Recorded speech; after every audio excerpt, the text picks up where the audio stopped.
Ça va, mon petit neveu? Ça va? Alors, on va dire joyeux Pourim à tous. Hag Pourim Alexander. Sameach. Vous allez dire, mais vous n'êtes pas juif, nous ne sommes pas juifs. Pourquoi célébrer Pourim? Mais qu'est-ce que Pourim va vraiment nous apprendre? Alors, vous allez demander, mais Michel, tu as parlé de jeûne de 3 jours, etc. Tu as parlé du jeûne d'Esther.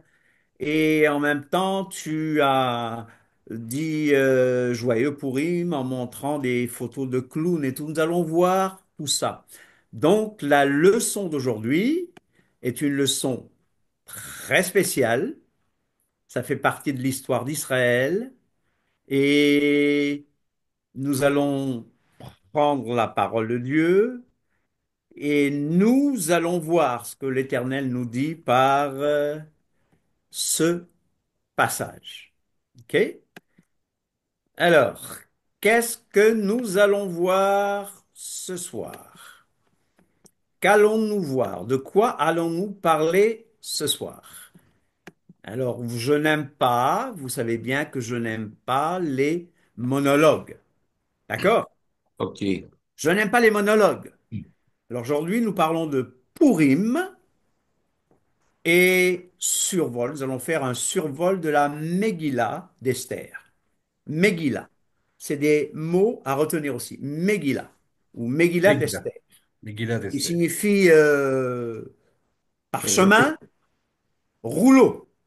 Et on va oui, comprendre pourquoi il s'agit de parchemin, de rouleau, pourquoi la lecture se fait sur un parchemin. Hag Purim Sameach et est-ce bienvenue à ceux qui viennent d'arriver.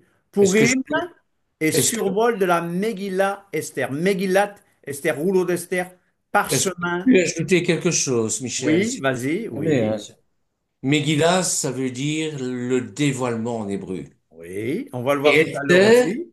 ah, Oui. pardon. Non, non, Si, vas-y. Donne-nous un avant-goût. On va le voir. et Esther, ça veut dire voilé, Ouais, caché. ouais, Oui. Et Purim, ça veut dire le sort. ouais. OK. Ea iactaes en latin, hein, le sort en est jeté. Oui. Enfin, OK. je ne vais pas plus loin parce que je n'ai pas envie de couper l'herbe sous le pied. Euh, Mais tout le monde peut participer. Alors, Pourim. Pourquoi c'est déguisement? Alors, je vais me répéter plusieurs fois, mais Pourim est une fête d'origine biblique. C'est une histoire qu'on trouve dans la Bible. Amen. Mais l'institution est rabbinique, c'est-à-dire c'est les rabbins qui ont institué la fête. Bon, Est-ce que je peux encore intervenir oui, là-dessus? oui, vas-y, oui, oui, Vous savez que la Bible hébraïque, le Tanakh, est divisée en trois parties. Vous avez la oui, Torah, les cinq livres de Moshe, qui oui, sont la parole de Dieu proprement dite. Puis vous avez les Nevi'im, c'est-à-dire les prophètes oui. qui demandent au peuple de se repentir et qui rappellent les promesses de l'Éternel. Hmm, Et vous avez les Ketuvim, c'est-à-dire les hagiographes, comme on dit en français, c'est-à-dire hmm, les textes saints dans lesquels se trouve la Megillah d'Esther, la Brit Hadasha aussi, et qui sont des écrits inspirés de Dieu qui nous montrent ici, c'est la délivrance du peuple juif. oui. La Brit Hadasha, c'est vraiment la, la réalisation de la prophétie du Mashiach dans le monde. D'accord, merci. Alors, cet événement, Purim, commémore les événements qu'on trouve dans le livre, ou plutôt la Megillah d'Esther, le rouleau, le parchemin d'Esther. Il s'agit d'une délivrance miraculeuse, d'un massacre d'une très grande ampleur. Ça a été planifié à l'encontre des Juifs par qui? Par Aman. Aman.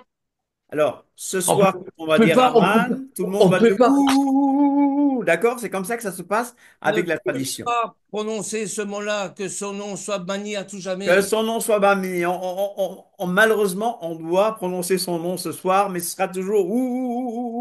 tout. Et quand on parle de Mardoché, Mardochai, Mordechai et Esther, alors ce sera ouh, d'accord?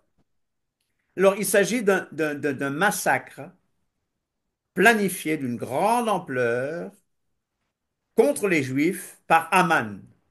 Allez, ouh, dans lequel Perse, c'est bien, sous le règne du roi Assuérus. Ok. Ouais. Alors, nous allons parler de ces personnages, Mordechai, Mardoché, Esther, Aman, Assuérus. Ah oui, d'accord, c'est bien. Et de Vasti. Alors, la fête est célébrée chaque année le 14 Adar. Le 14 a commencé, n'est-ce pas? Allez, c'est la soirée du 14. Ça tombe en février, mars. OK? En pleine lune. Alors, il paraît qu'il va y avoir des phénomènes lunaires ce soir. Ben oui, D'accord? La lune sera Ouais. rouge. Pas Rouge. très Ouais. visible de Belgique, mais il paraît que des États-Unis, on le verra. Alors, ah bon, rappelez-vous que c'est un mois avant quelle fête ah, importante? Pessah. c'est ça. Avant Pessah. Pétard. Avant Pessah. OK? Voilà, revenons au mot Purim.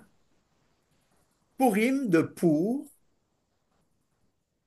le pluriel en hébreu c'est Purim, sort, tiré au sort, mais le mot pour n'est pas un mot hébreu. C'est un mot assyrien, akkadien, qui signifie des petites pierres. Ouais. Ça fait référence à quoi? Ça fait référence au dé lancé par Aman pour fixer la date. Ah, voilà, c'est ça. Ça fait référence au dé lancé par Aman pour fixer la date Ouh. propice au massacre des Juifs qui devait avoir lieu le 13 Adar. Le 13 Adar est passé. C'était cette journée de jeudi, n'est-ce pas? Je rappelle, on commémore ce jour-là la délivrance de tous les Juifs à l'époque où ils vivaient en captivité à Babylone, bien que cette histoire se passe en Perse, et on comprendra pourquoi. Le roi Nabuchodonosor avait éparpillé les Juifs un peu partout et les a envoyés même vers l'Irak et l'Iran actuel. La Megillah, c'est quoi la Megillah? La Megillah est un texte entièrement écrit à la main. On lit ce texte une fois la veille du 14 Adar, donc ce soir, et une seconde fois le lendemain en présence des enfants qui sont déguisés à l'occasion. Michel, tu parles de jeûne, puis tu parles de déguisement. C'est le seul parchemin biblique qu'il faut ouvrir entièrement avant de le lire. Vous le savez? Ah. Qu'est-ce que ça nous enseigne? Ça nous enseigne que Dieu voit le présent, le passé et le futur. Il voit ce début du pogrom planifié. Il a vu aussi le milieu avec des mouvements, des gens qui se sont révoltés, qui ont jeûné, et il a vu la délivrance. Alors les Juifs disent que historia égale esteria. C'est Mhm. beau, hein? Ouais. Oui, Alors, historia égale esteria. L'histoire est déjà écrite dans les mains de Dieu, vous le savez? oui, bien sûr. Elle est déjà Amen. écrite. Oui. La prédestination que tu as enseignée, il Oui, faut. justement, ça tombe bien que tu le rappelles. Oui, oui, vas-y. Non, non, non, tu Ouais, as, mais tu as. justement, on a parlé de prédestination pendant 2 Shabbats. Et ça nous préparait à cette histoire d'Esther. Alors, les 7 fêtes annuelles de l'Éternel, parce qu'il y a 7 fêtes annuelles. Une fête hebdomadaire, le Shabbat, mais il y a 7 fêtes annuelles, d'accord? Alors, ces 7 fêtes de l'Éternel, plus Hanouka et Purim, participent à l'historiosophie, c'est-à-dire réflexion sur le sens spirituel de l'histoire judéo-chrétienne. Ces fêtes nous poussent à réfléchir, à penser. Il y a beaucoup de leçons qu'on tire de ces fêtes. Aujourd'hui, nous parlons de Purim, mais je rappelle que Hanouka, dédicace de l'autel, Mhm. nous envoie ce message. Hé, les Amalek, les Aman, ouh, les Ouh. Antiochos, les Hitler d'aujourd'hui, les Maccabines d'aujourd'hui sont là pour vous vaincre. Amen. Ça peut sembler violent, mais c'est ce que la Bible nous enseigne. Et notre Donc, violence, elle n'est pas physique, elle est spirituelle. Le royaume de Dieu est saisi voilà. Ça veut dire, par des la- violents, dans ça veut le dire, sens spirituel du terme.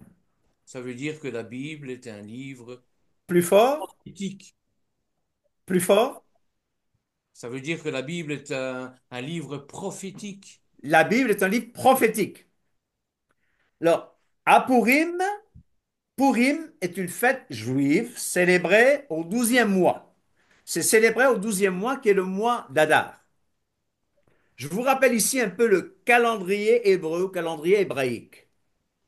La Bible parle surtout de premier mois, deuxième mois. Les noms des mois sont d'origine babylonienne. OK? Malheureusement. Premier mois, qui est le mois de Nissan, ou Abib ou Aviv. Le premier mois de l'année vraiment biblique, c'est le mois de Nissan. OK? Ce n'est pas Mhm. septembre, ce n'est pas Rosh Hashanah. OK? Non. Et Nissan tombe en mars-avril. Et le 14 du mois de Nissan, du premier mois, c'est la fête qu'on appelle la fête de Pessah. Pessah, la Pâque, qui est suivie de la fête des pains sans levain qu'on appelle les Matzot ou Hag Hamatzot, les Matzot, ok? Entre le 16 et le 21, mais plus précisément, le Oh. premier jour de la semaine après le Shabbat, hebdomadaire qui tombe durant la fête des pains sans levain, c'est la fête des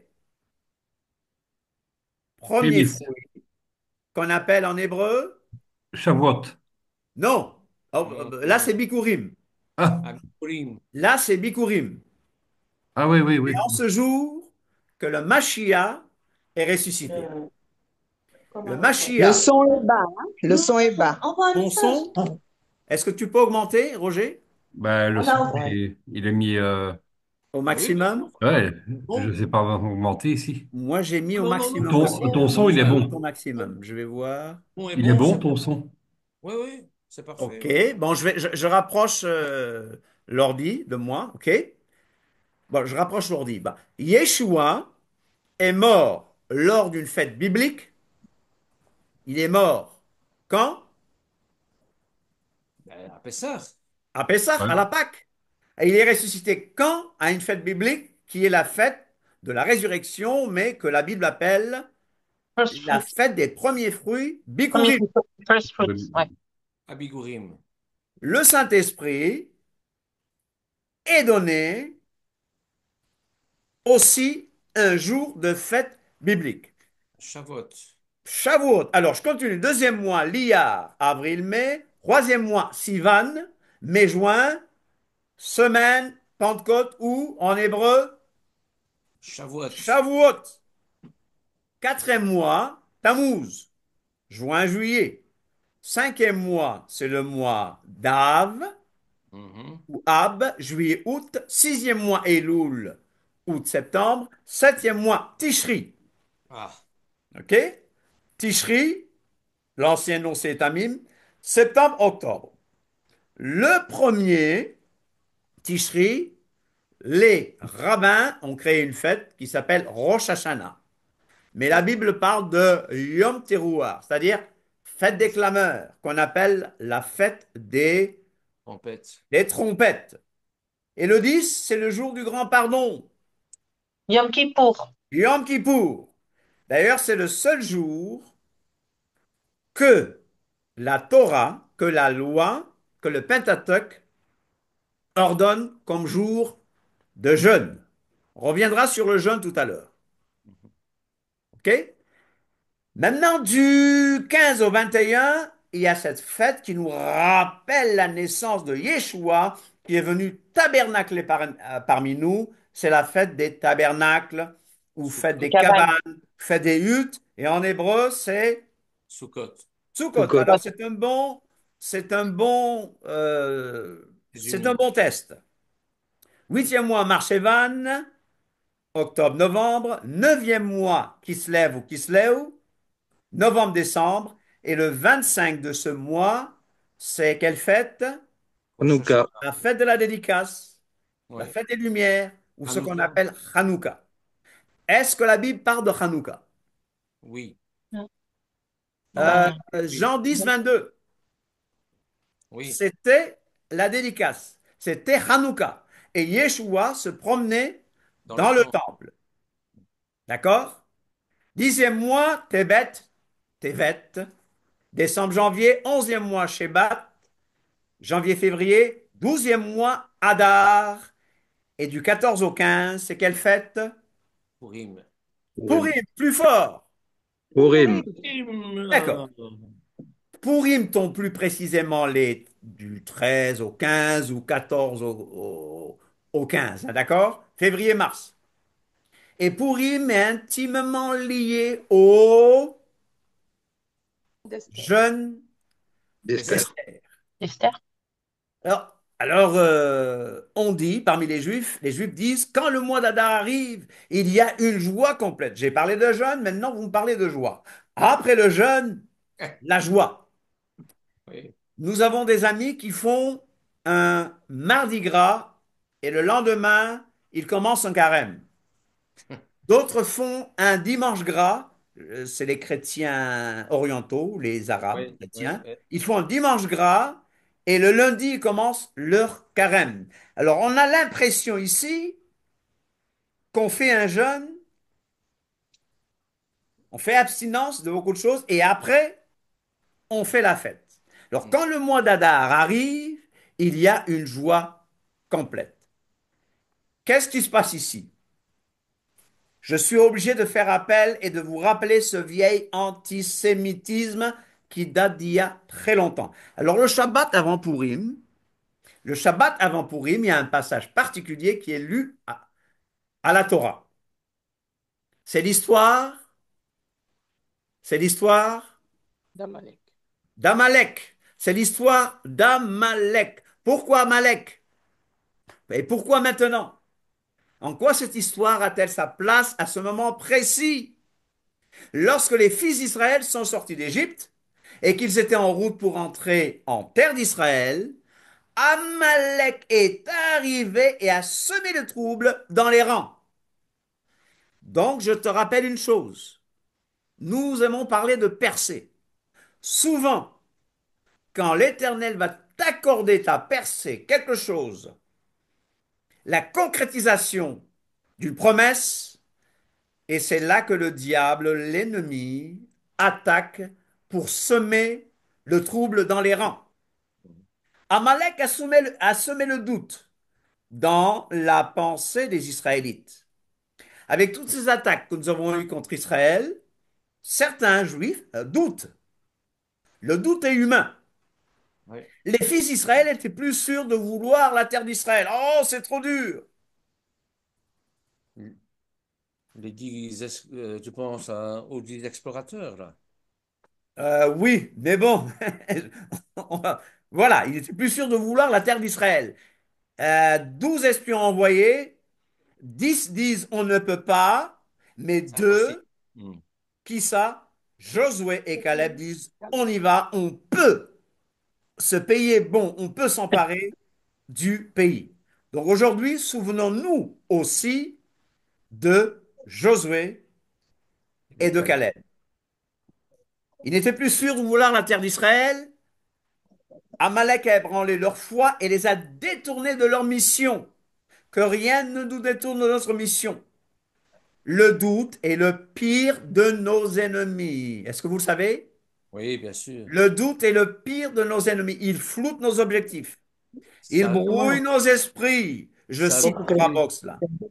Qui ne oui, savent plus reconnaître nos fondements, nos principes, nos valeurs. Aman, ça a coûté la Aman, royauté de Saul aussi. pardon? Ça On a t'entend coûté pas bien là, la Bernard. royauté de Saul.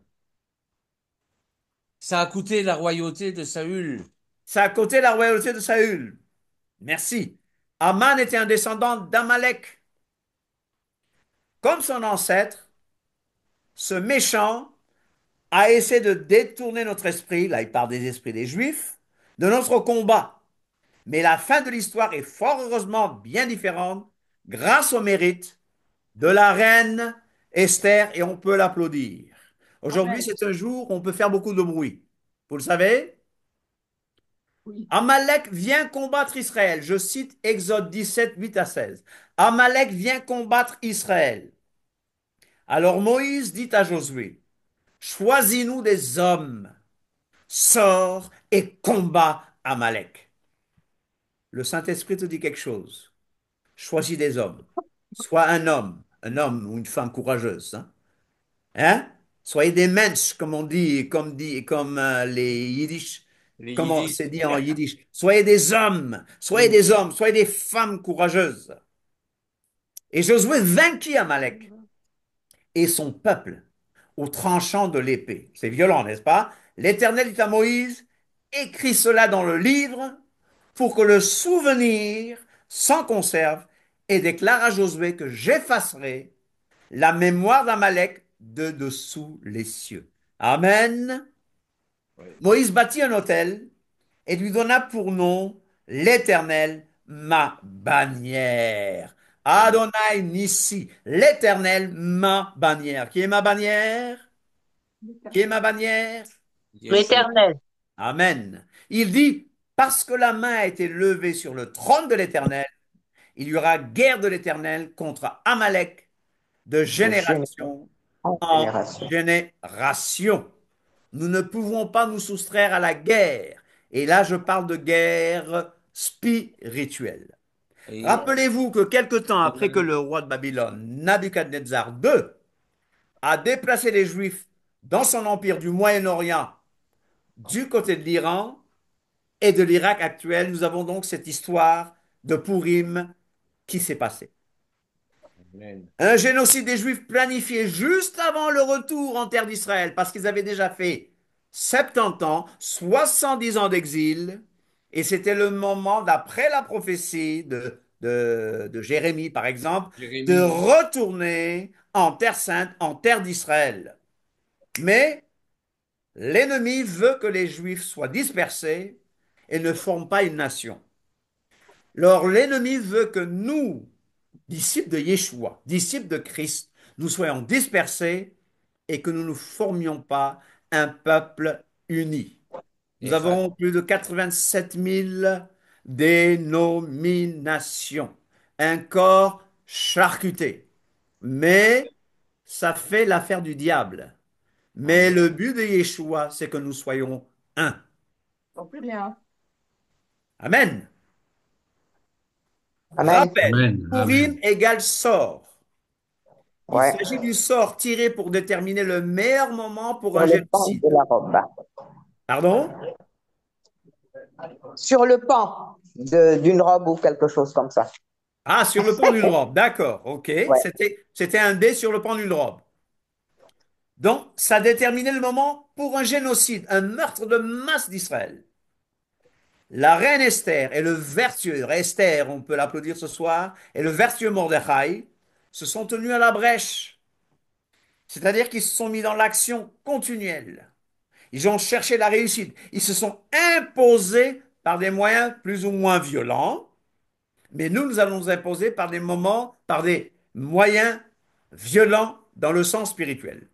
Ils se sont donc imposés pour la libération d'Israël et de tous les Juifs du joug méchant aussi de nos jours. Là, le livre d'Esther est lu en public à cette occasion de manière bruyante. Aujourd'hui, c'est sans restriction. On peut faire du bruit. Make some noise. OK? La congrégation de la synagogue se réjouit au nom d'Esther et de Mardochai. Elle crie et hue chaque fois que le nom de Haman est prononcé. Vous le savez? Oui. Haman, ouh. Le rouleau d'Esther donne l'origine de la fête de Purim. C'était écrit pendant la captivité pour montrer l'intervention d'Élohim et le rétablissement de la Torah. Pourquoi rétablissement de la Torah? Parce que, d'après les rabbins, la Amen. Torah a été donnée, la loi a été donnée à Moïse, À quelle fête? Shavuot? Shavuot au Sinaï. Shavuot au Sinaï. Mais les rabbins disent qu'Israël n'a pas reçu. Israël n'a pas reçu la Torah. C'était donné, mais Israël ne l'a pas reçu. Alors ça me fait penser à des choses. Dieu a tant aimé le monde qu'il a donné son Fils unique, etc. Mais la Bible dit à ceux qui l'ont reçu, la parole de Dieu, donc le Fils de Dieu, a donné le pouvoir de devenir enfant de Dieu. Donc, il peut avoir un don sans réception. On va Amen. dire, donc les rabbins disent que c'est à Purim que Dieu a rétabli la Torah et que les Juifs l'ont vraiment reçue. Je rappelle que le rouleau d'Esther, le parchemin d'Esther est complètement déroulé et que c'est le seul. À côté, vous voyez des pâtisseries. Et ces pâtisseries, on les appelle comment? Les, Les oreilles d'Amam. les oreilles d'Aman. C'est Les oreilles délicieux. d'Aman. Je sais Oui, pas si c'est vous en vrai. avez déjà mangé, mais c'est délicieux. C'est bon, C'est moi j'aime. délicieux. Ben, tu nous en apporteras une fois, là, alors. Surtout après, surtout après le jeûne. Bon, je vous assure que la boîte va y passer. Tu ne m'as pas envoyé ma part, là. Ah, oui. J'ai rompu mon jeûne sans oreilles d'Aman. Ah bon? D'accord. Alors, la Megillat d'Esther, la Megillat Esther, c'est-à-dire tout simplement rouleau parchemin d'Esther. C'est en fait, c'est quoi? Il y a un code. Vous La savez que côte. le livre d'Esther est codé Oui. et qu'on a besoin, donc, comme disent beaucoup, qu'on a besoin d'un décodeur pour lire le rouleau d'Esther. Pour lire le parchemin, il faut un décodeur. Mais tu dis, grâce soit rendue à Dieu, notre décodeur, c'est le Saint-Esprit. Oui. Notre décodeur, c'est le Saint-Esprit. Et aussi, avoir la pensée hébraïque va nous aider à décoder ce livre. On a bien vu que pour, pourou signifie sort, mais il y a un code ici. Qu'est-ce que ça va nous rappeler en hébreu? Dans Genèse 1,28, la Bible dit, soyez féconds, donc fructifiez et multipliez. Et le terme hébreu, c'est perou ou revou. Perou. Vous voyez? Donc, dans le livre d'Esther, il y a cette intention que Dieu donne, c'est allez-y, multipliez, allez les Juifs, avancez, mais aussi à tout le peuple de Dieu, évangélisez, fructifiez, portez du fruit. Vous voyez? Donc, il y a caché dans le livre d'Esther cette idée de multiplication, de fructification. Elohim aussi bénit Noach. Elohim bénit Noach et ses fils et leur dit, soyez féconds. Et le mot hébreu, c'est para. Para, ouais. Et alors, pour Purim, pour Pourou, est un code pour soyez féconds, évangélisez, multipliez. Amen. Bah, Amen. Et ça nous rappelle quel mot aussi qu'on utilise beaucoup Qui quand on douche? bénit ouais. Le le kidouche, ouais. vin, Ouais. Péri. Periagafen. Le vin, c'est le fruit de la vigne. Et le mot fruit en hébreu, c'est Péri. péri. Péri. Terry. Voilà. Alors, vous savez que les gens vont boire beaucoup ce soir. Ils vont boire beaucoup de vin. Oui. Ça nous rappelle le fruit de l'arbre de la connaissance du bien et du mal, qui est un poison, n'est-ce pas? Ouais. Le Oui. problème a commencé avec un repas, mais le Seigneur a aussi établi la nouvelle alliance avec un repas. Et à Purim, il est question de festin. Festin de Purim. Boire le vin pour ne plus avoir la connaissance du bien et du mal. Alors, Bernard, je te conseille de ne pas trop boire ce soir. Eh bien, si je vais Parce qu'à boire. Purim, on boit presque sans restriction. Ben voilà, c'est-à-dire que je, Oui, je vais faire en sorte de boire. Je vais vous expliquer pourquoi. En mais parle plus hébreu- fort. Bernard, on t'entend pas bien, là. Ah, pardon.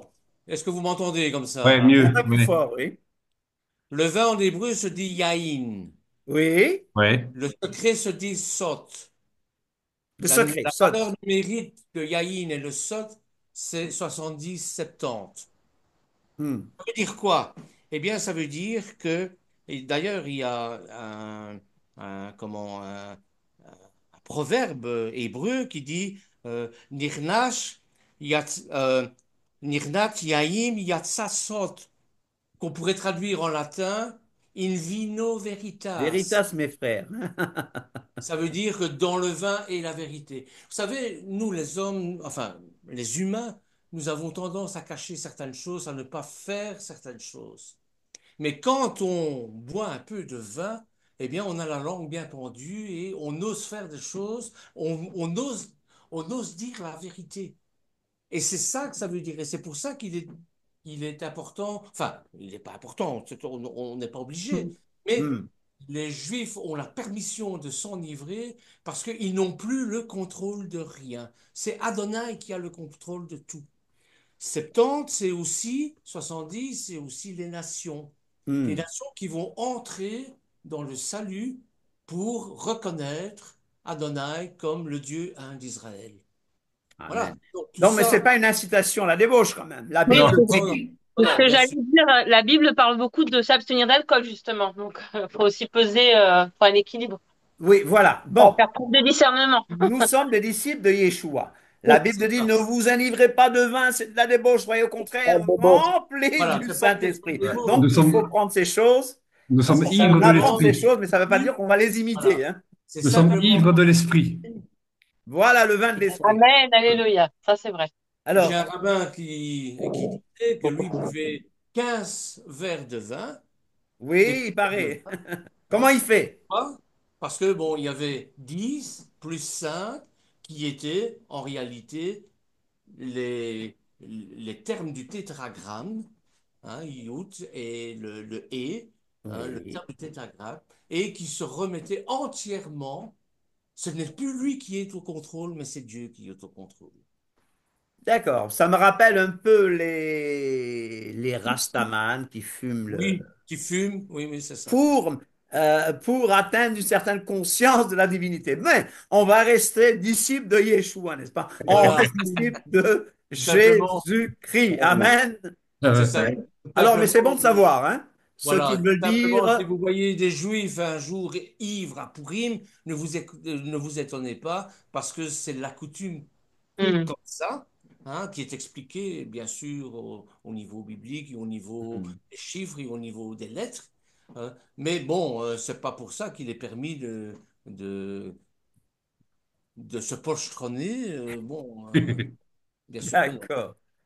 Faut pas se mouiller Voilà, la donc tête. on continue. Voilà, faut pas peur. Oui. Bon, le travail de Purim, c'est quoi? C'est de révéler ce qui est caché. Vous le savez? Oui, Mhm. Révéler ce qui est caché. Tu disais tout à Ouais. l'heure que la lecture du parchemin d'Esther, c'est la Megillah. c'est ça. Et Megillah, tu nous avais dit que ça signifie quoi? Ça signifie justement dévoiler. Dévoiler. Et vous Et savez que Esther l'hébreu, signifie quoi? Esther. Et vous savez, Esther, Caché, hein? caché, caché. Caché. Et on va voir oui, qu'en fait, il y a toujours un code. OK? c'est ça. Donc, Les hébreux Megillah d'Esther, c'est le dévoilement de ce qui est Et cachés. il y a Caché. autre caché. chose, il y a autre chose qui est caché dans le livre d'Esther, c'est Dieu, parce qu'il n'est jamais cité. C'est le seul Ouais, livre où il n'est pas cité. mais tu vas trop vite là. Vous allez trop vite. Mais tu nous as dit de réviser, de lire, alors on Tu a as été du raison, tu as raison. OK. Ah oui. Megillah d'Esther égale une invitation, c'est un appel. En fait, ce livre d'Esther, ce rouleau d'Esther est un appel à dévoiler ce qui est caché dans cette histoire. On peut dire Amen. Amen. Amen. Amen. Voilà. Le nom de Dieu est absent de ce livre. OK? Le nom Dieu n'apparaît pas dans le livre d'Esther. L'invocation de l'Éternel n'y est pas, quoi. Ni invocation, ni Ni, évocation. ni évocation, rien. D'accord. Alors, il y a deux livres dans la Bible qui ne mentionnent jamais le mot Dieu par son nom. C'est le Shira- livre d'Esther et Shirachirim. Cantique. le Cantique des Cantique de cantique. Cantiques. Mais Dieu est-il absent de ces livres? Non. Non, Bien sûr que il y a la non. providence. Il est la On sent providence, la exactement. providence. Il est la providence. Et de Timothée 3,16 nous dit que toute écriture est inspirée de Dieu et utile pour Et enseigner, utile. etc. Alors, les Amen. rabbins disent que s'il était mentionné d'une façon ou d'une autre dans un passage, c'est qu'il est là-bas. Mais si on ne le mentionne pas, c'est qu'il est partout. OK. Nous avons ces personnages. Amen. Aman. Assuré. Aman. J'aimerais que tout le monde dise ouh, ouh, ouh, ouh. Aujourd'hui, on se déchaîne aujourd'hui, sans boire. Ouh. Voilà. Il y a Assuérus, Naïf après. il y a Mardochée, Oui. et il y Ouais. a Mardochée et Esther, on peut les applaudir, n'est-ce pas? Ouais. Je rappelle que Assuérus, c'est Xerxès I, n'est-ce pas? Mais son nom signifie roi des rois. Amen. Et aussi, Mm. ça signifie je serai silencieux et pauvre. Je serai silencieux et pauvre. Ça vous rappelle rien? Ben, Jésus, Le non? silence de Dieu qui envoie son Fils, qui laisse la Ouais. gloire de son Père Il se et dépouille qui de sa n'avait même divinité, pas où poser sa sa tête, tête. Sa Les tête. renards ont des tanières. tanière. Tanière. Mais ça signifie aussi le chef des gouverneurs. OK? C'est ce nom-là. Esther, c'est l'héroïne. C'est notre héroïne. Aujourd'hui, nous parlons d'Esther. Et nous remercions le Seigneur pour ce qu'elle a fait et pour ce qu'elle nous apprend. Le nom Esther, regardez bien hein, les paradoxes qu'on trouve dans la parole de Dieu. Le nom Esther dérive probablement du nom de la déesse babylonienne qu'on appelle Ishtar. Ishtar. Ishtar. Ishtar, ça vous rappelle quelle fête de la chrétienté? Surtout en anglais? Easter. Easter. Easter. Easter, Ishtar. OK? Oui, oui, Le mot oui. persan est un mot qui nous rappelle le mot étoile. Étoile. Mais quand on va dans l'hébreu, elle se cache sous ce nom, mais en hébreu, le verbe léastir signifie quoi? Se cacher, cacher, Cacher, se cacher. dérober. Esther est choisie pour reine grâce à sa beauté, beauté physique et beauté de cœur. Esther va supplanter la reine Vashti ou Vasti. Vashti. Esther du latin, Esther lui-même de l'hébreu astre. Ce dernier viendrait du perse staré étoile. Mais souvenez-vous que le vrai nom d'Esther Adassa. est Hadassa. Oh, elle est originaire de Judée. Elle est juive, Ouais. originaire de Judée, donc judéenne, de la tribu de Juda. Hadassa, qui signifie myrte en hébreu. Ouais. OK? Vous voyez? Des choses cachées qu'on trouve dans le livre. Le nom de Mardochai, Mardoché, dérive vraisemblablement de Marduk. Marduk, un grand dieu de Babylone. Mhm. Mais si on va dans l'hébreu, le nom Mardoché vient de l'hébreu et signifie guerrier. Nous parlons de Mardoché, bien sûr, du livre d'Esther. Mardoché est un personnage central de l'histoire et décrit comme comme un juif vivant dans l'Empire perse sous ce règne du roi. D'accord? Mais Mardoché, retenons bien, c'est l'essence du bien. Tout le monde dit l'essence du bien. Le sens du bien. Sens du bien. Aman. Aman signifie magnifique. Alors le méchant Aman est de descendance patrilinéaire d'Ésaü. Aman est descendant d'Ésav, Ésaü, de Caïn, et il incarne donc le mal de l'arbre de la connaissance du bien et du mal. Dans le discours juif, son surnom de méchant Aman, voire de Aman le maudit, a ainsi pris racine. Ok. Qu'était-il premier ministre du roi Assuérus, ennemi de Mardochée et des Juifs? Il a comploté pour tuer les Juifs. Il a mis la vie des Juifs en danger. Aman, c'est l'essence Mal. du mal. Mal. Ok. Nous avons encore ces personnages-là. Alors, le roi Assuérus, c'est un type de qui? On a dit tout à l'heure que son titre signifiait aussi roi des rois. Mais si vous lisez le livre d'Esther, vous allez remarquer que souvent le mot roi est seul. On ne dit pas roi Cyrus tout le temps. On a dit que Dieu se cachait. Mais quand on dit Amelech, le roi, là, on évoquait Akadosh Baruch Hu, le saint, qu'il soit béni, n'est-ce pas? On évoquait l'éternel. Donc, Assuérus est un type de l'éternel, le roi de l'univers, et un type du roi Messie, qui est le roi Messie? Yeshua. Yeshua, Jésus, Yeshua. Mardoché est un type de la Ruach HaKodesh, du Saint-Esprit, Mhm. qui, bien traduit de l'hébreu, donne souffle de sainteté, d'inspiration.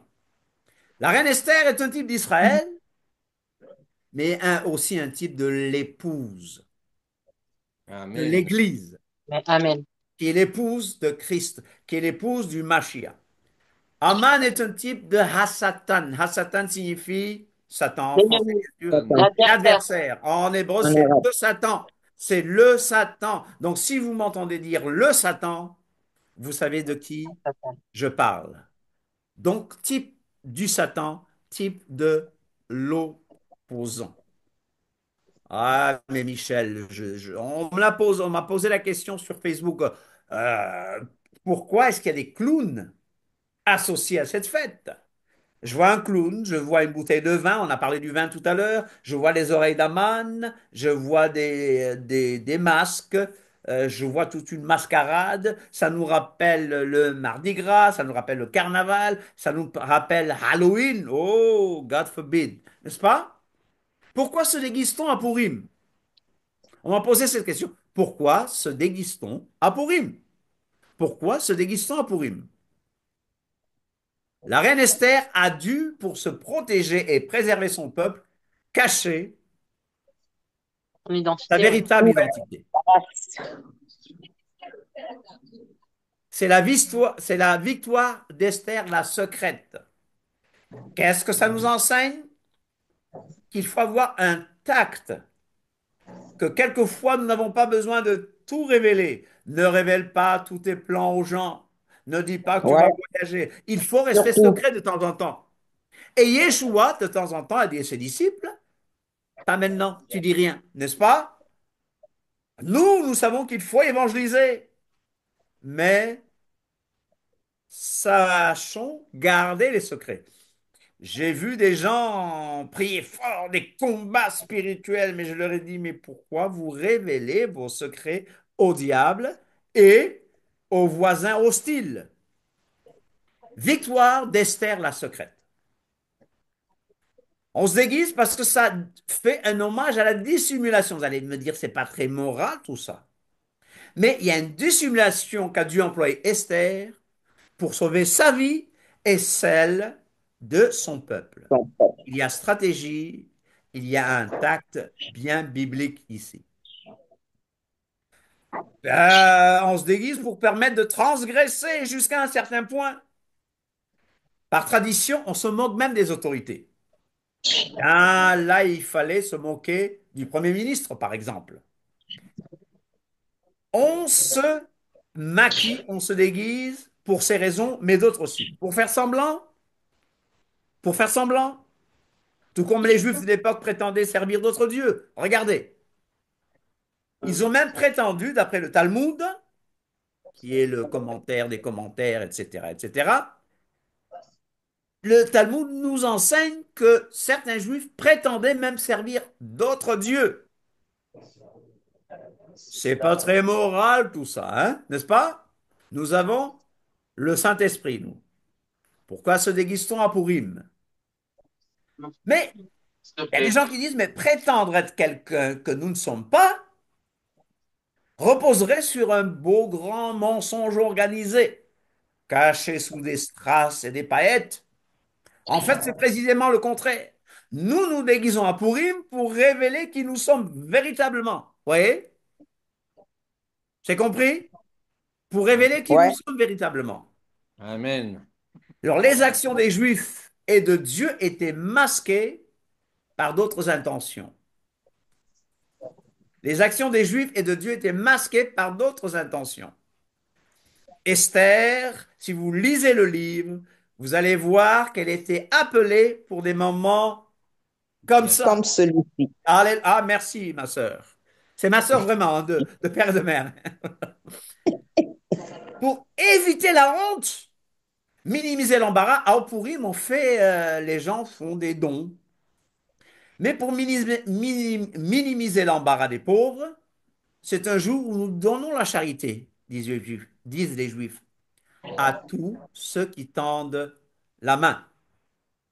Mais on se déguise parce que ça nous rappelle l'habit royal. On commémore l'habillage de Mordechai avec les vêtements royaux du roi Assuérus. Pourquoi se déguise-t-on à Purim? En 1685, Louis XIV a révoqué l'édit de Nantes. Vous le savez? Mhm. Mhm. L'édit de Nantes. On n'a pas le temps de reparler de ça, mais c'est-à-dire que le protestantisme était interdit en France et que beaucoup de pasteurs ont dû s'exiler. 4 ans après cette révocation de l'édit de Nantes, Jean Racine, vous connaissez Racine Ouais, Oui. et la tragédie d'Esther? j'ai entendu Jean l'histoire. Ouais. Racine va écrire cette pièce très connue, la tragédie d'Esther. Qu'on étudiait au lycée, hein? Ah, on étudiait ça au lycée, hein. Ouais, de Nous, notre temps. nous, on apprenait toute l'histoire des Blancs, hein. En Afrique, nous apprenons l'histoire des Blancs au détriment souvent de notre histoire. Mais ça, c'est une parenthèse. Voilà. Mais Esther, il écrit la tragédie et ça représente l'intolérance d'Aman, mais ainsi que le Ouh. triomphe des Juifs. Minorité religieuse persécutée en Perse. Alors, le très chrétien, très courtisan Jean Racine est soupçonné d'avoir voulu s'opposer discrètement à la politique religieuse du roi Soleil. Louis XIV, c'était le roi Soleil, vous le savez. Oui. Mhm. Il a écrit en alexandrin et sous la forme d'une tragédie un plaidoyer pour la tolérance à une époque où celle-ci n'est pas franchement de mise. Il faut avouer que le déguisement choisi par Racine avait une certaine classe. Donc même Racine, même la tragédie d'Esther est un déguisement. Le saviez-vous? Oui.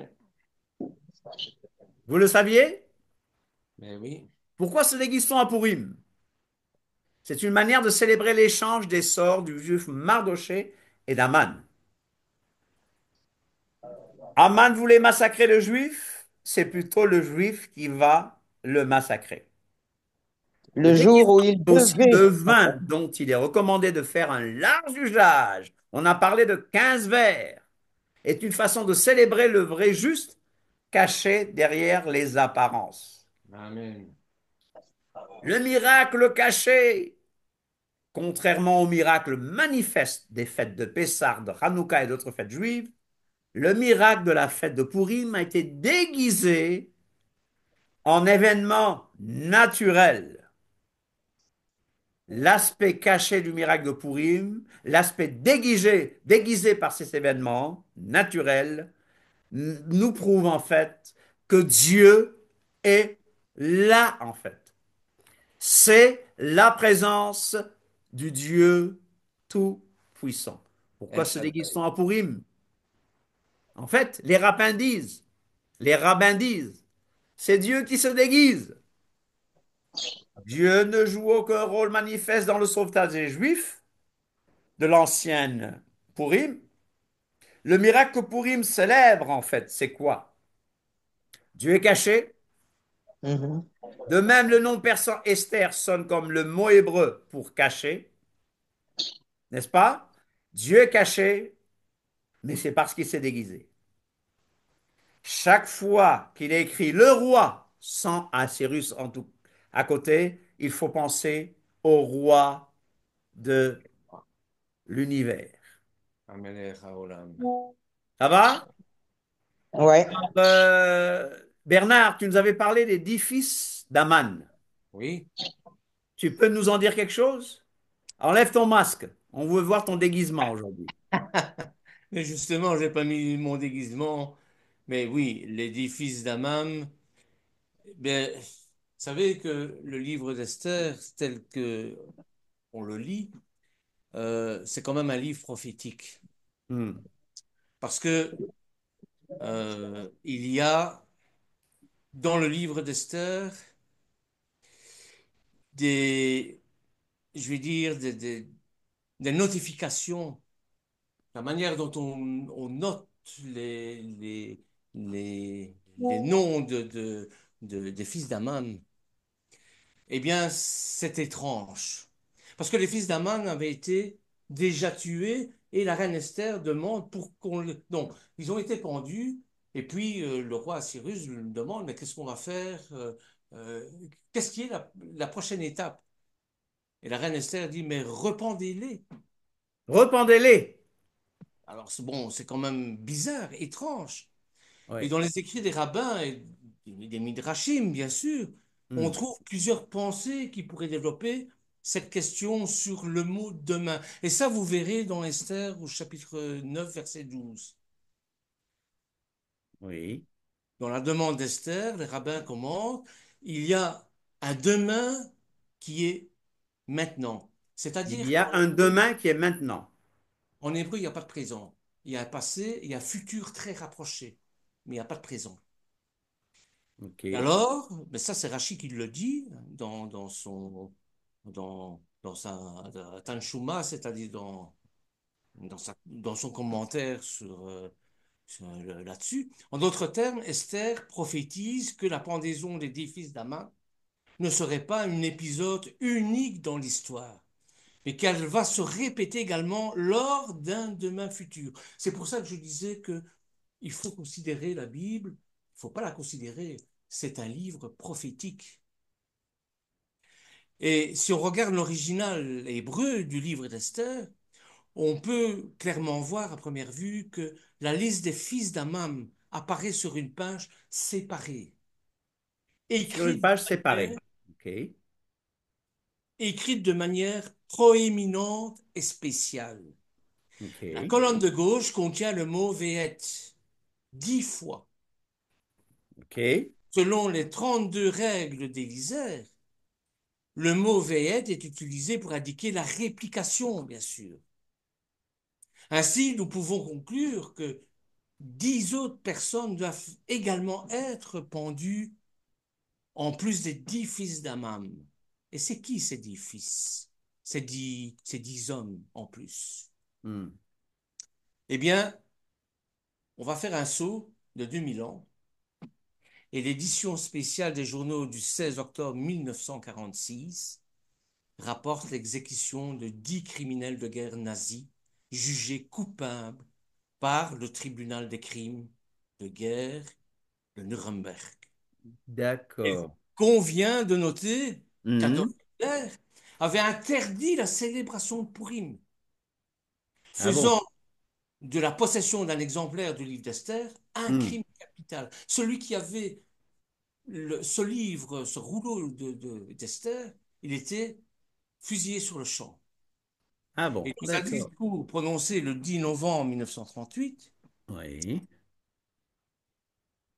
le lendemain de la nuit de cristal, je ne sais pas si vous vous souvenez, enfin, en tout cas, vous avez certainement entendu parler de la nuit de cristal, Oui. Mhm. un éminent nazi, Julius Stracher, déclare que tout comme le juif a massacré 75 000, 75 000 Perses, en une nuit, le même sort aura était réservé au peuple allemand si les Juifs avaient réussi à inciter la guerre contre l'Allemagne. Et les Juifs auraient institué une nouvelle fête de Purim en Allemagne. Ah bon, Et en d'accord. fait, nombre d'attaques nazies contre les Juifs coïncident souvent avec la fête de Purim. Ok, En d'accord. 1942, par exemple, il y a 10 Juifs qui furent pendus en Pologne, à Stunskach, voilà, Hmm. prétendument pour venger la pendaison des 10 fils d'Amam. Lors d'un incident similaire en 1943, les nazis fusillèrent 10 Juifs du ghetto de Piotrków. La veille de Purim de la même année, plus de 100 médecins juifs et leurs familles furent fusillés par les nazis à Czestochowa. Donc, D'accord. le jour Ok. suivant, les médecins furent emmenés à Radom et fusillés à proximité de Schliddowitz. Et dans D'accord, un ok. lien, Voilà, c'est enrichissant. voilà. Donc, si nous examinons la liste des fils d'Amam, nous remarquons que 3 lettres sont écrites plus petites. Le Tav de Parshandata, c'est un des fils d'Amam. Le Shin de Parmashta. Le Tsayin de Mishata. Le Vav agrandi de Vitsata peut faire référence au 6e millénaire. Hmm. Les 3 lettres forment ensemble Tav, Shin, Sayin, l'année juive 5707, 1946, l'année où Hmm. les 10 criminels nazis ont été exécutés.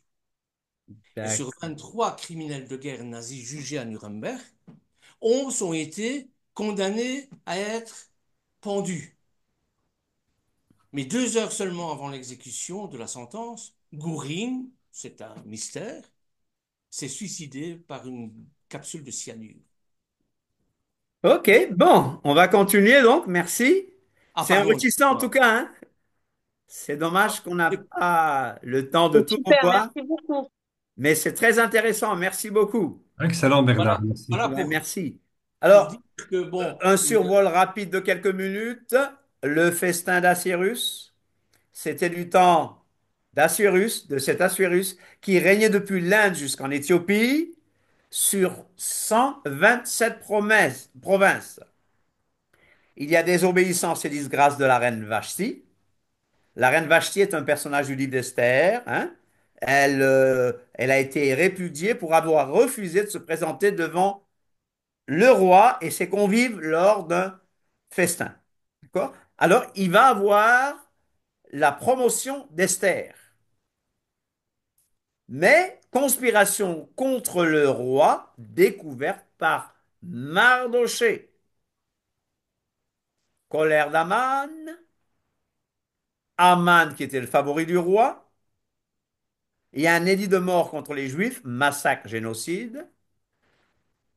Il est écrit au premier mois qui est le mois de Nissan, la 12e année du roi Assuérus, on jeta le pur, c'est-à-dire le sort devant Aman pour chaque jour et pour chaque mois jusqu'au 12e mois qui est le mois d'Adar.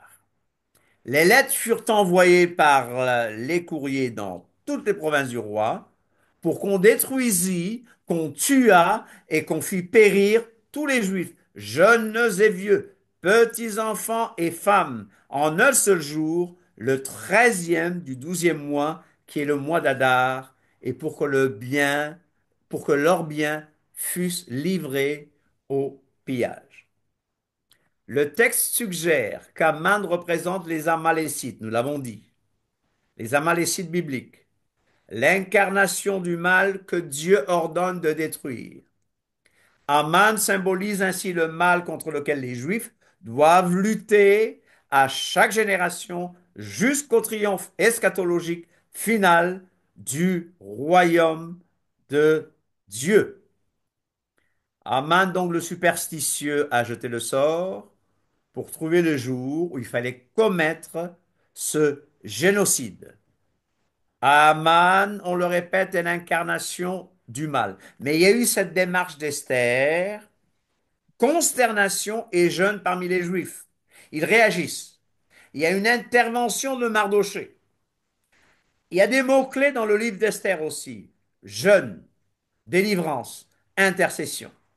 Je me souviens qu'une fois, j'ai inventé une petite chanson à un camp biblique, à l'école biblique au Sénégal, là. Alors, la chanson, c'était La reine Esther jeûna 3 jours, elle intercéda pour son peuple, etc. Et le peuple juif fut sauvé. Donc, jeûne, délivrance, intercession. Jeûne, délivrance, intercession. Au temps d'Esther, Aman voulait détruire. Mardochée a demandé à Esther, sa fille adoptive, ou son cousin ou son parent, quelque chose comme ça. Il s'agissait donc de la vie ou de la mort d'un peuple entier. La reine Esther a été interpellée par cette situation et par Mardochée, qui est un type du Saint-Esprit, a résolu de s'humilier dans le jeûne et de convoquer le peuple.